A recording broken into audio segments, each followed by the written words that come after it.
Hi friends, welcome to Excel Festive. இந்த வீடியோவில் நம்ம எப்படி blank cells-ஐ வந்து ஹைலைட் பண்ணுறதுன்னு பார்ப்போம். சரியா ஃப்ரெண்ட்ஸ்? இங்கே ஒரு ரஃப் டேபிள் கொடுத்துருக்கேன். அதில் பார்த்தீங்கன்னா நிறைய blank cells நான் கொடுத்துருக்கிறேன். சரியா? அதை ஃபுல்லாக நம்ம இப்போ ஹைலைட் பண்ண போகிறோம். அதுக்கு நம்ம என்ன செய்யணும்னா ஃபுல் டேபிளை வந்து நீங்கள் செலக்ட் பண்ணிக்கிறீங்க. சரியா ஃப்ரெண்ட்ஸ்? இதை பாருங்கள், ஃபுல்லாக செலக்ட் பண்ணிக்கிட்டு மேலே ஹோம் டேப் கீழே வாங்க. ஹோம் டேப்புக்கு கீழே வந்து கண்டிஷனல் ஃபார்மேட்டிங் இருக்குல்ல, அந்த ஆப்ஷனை செலக்ட் பண்ணுங்கள். அப்புறம் அதுக்கு கீழே வந்து நியூ ரூல்னு இருக்குல்ல, இந்த நியூ ரூலை கிளிக் பண்ணுங்கள். சரியா ஃப்ரெண்ட்ஸ்? அதுக்கு கிளிக் பண்ணோன்னா இந்த மாதிரி ஒரு பாப்பப் வரும், நியூ ஃபார்மேட்டிங் ரூல்டு. அதில் இந்த செகண்ட் ஒன்று இருக்குல்ல பாருங்கள், format only cells that contain. சரியா? அதை மட்டும் அந்த ஆப்ஷனை செலக்ட் பண்ணிக்கிறங்க. சரியா? நல்லா கரெக்டாக அதை செலக்ட் பண்ணிக்கிட்டு அதுக்கு கீழே எப்படி வந்தீங்கன்னா ஃபார்மட் ஒன்லி செல்ஸ் வித் அப்படின்னு சொல்லி கீழே ஒரு கண்டிஷன் கொடுத்துருக்கு. அதில் ஆரோ மார்க்கை கிளிக் பண்ணி நீங்கள் இந்த பிளாங்க்ஸுன்னு இருக்குல்ல, அந்த பிளாங்க்ஸை மட்டும் நீங்கள் செலக்ட் பண்ணுங்கள். சரியா ஃப்ரெண்ட்ஸ்? அதை செலக்ட் பண்ணிவிட்டு அதுக்கு கீழே வந்தீங்கன்னா இந்த ஃபார்மட்டுங்கிற ஆப்ஷன் இருக்கும். இந்த ஃபார்மட்டுங்கிறத கிளிக் பண்ணி அந்த பிளாங்க் செல்ஸில் என்ன கலர் ஃபில் பண்ணலாங்கிறது நமக்கு இப்போ கேட்டிருக்கு. சரியா? அந்த ஃபார்மட்டை கொடுத்தீங்கன்னா நீங்கள் இதில் எந்த கலர் வேண்டாலும் செலக்ட் பண்ணிக்கலாம். சரியா? ஃபார் எக்ஸாம்பிள் நான் இந்த கலர் கொடுக்குறேன். சரியா?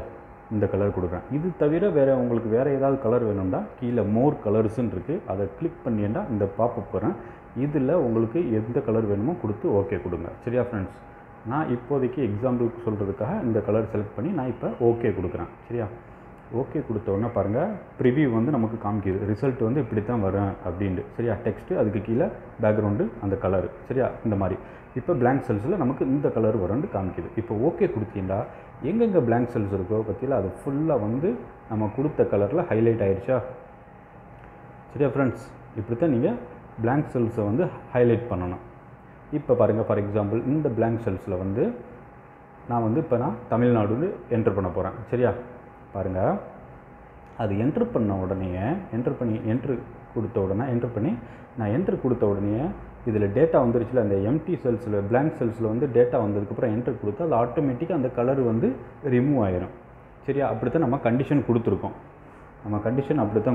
அதனால் அதுக்கு தகுந்த மாதிரி அது ரிமூவ் ஆயிடுச்சு. சரியா ஃப்ரெண்ட்ஸ்? அதே மாதிரி இந்த டேபிளுக்குள்ளேயே டேட்டா வந்து இங்கே ஒரு எலக்ட்ரானிக்ஸ்ன்னு இருக்குது, அதை நான் கிளிக் பண்ணுறேன். இந்த செல்லை வந்து இப்போ நான் டெலீட் பண்ணோன்னா பற்றியில் ஆட்டோமேட்டிக்காக அது பிளாங்க் செல்லை வந்து ஹைலைட் ஆயிடுச்சு. சரியா ஃப்ரெண்ட்ஸ்? இப்படி தான் நீங்கள் இந்த பிளாங்க் செல்லை வந்து ஹைலைட் பண்ணணும். Okay friends? இது வந்து ரொம்ப ஈஸி தான். இது ரொம்ப நிறைய இடத்துல யூஸ்ஃபுல்லாக இருக்கும். இப்போ பாருங்கள், இந்த ஃபுல் டேபிள்லேருந்து அதே மாதிரி இந்த இதை எப்படி ரிமூவ் பண்ணுறதுன்னா, இந்த ஹைலைட் பண்ணுறத சேம் அதே மாதிரி ஹோம் டேபுக்கு கீழே வாங்க. கண்டிஷனல் ஃபார்மேட்டிங்கில் கீழே பார்த்தீங்கன்னா கிளியர் ரூல்ஸுன்னு இருக்குது. சரியா? அதை கிளிக் பண்ணிவிட்டு அதுக்கு அப்புறம் இங்கிட்டு பார்த்தீங்கன்னா கிளியர் ரூல்ஸ் ஃப்ரம் என்டையர் ஷீட்டுங்கிறது ஆப்ஷனை நீங்கள் செலக்ட் பண்ணிட்டா ஃபுல் ஷீட்லேருந்து நீங்கள் கொடுத்த கண்டிஷன் வந்து ரிமூவ் ஆகிடும். சரியா? என்ன ரூல் கொடுத்துருந்தீங்களோ அது வந்து ரிமூவ் ஆகிட்டு உங்களுக்கு ஃபுல்லாக மெயின் ஷீட்டு, நார்மல் ஷீட் நீங்கள் எப்படி வச்சுருந்தீங்களோ அந்த மாதிரியே வந்துடும். Okay friends?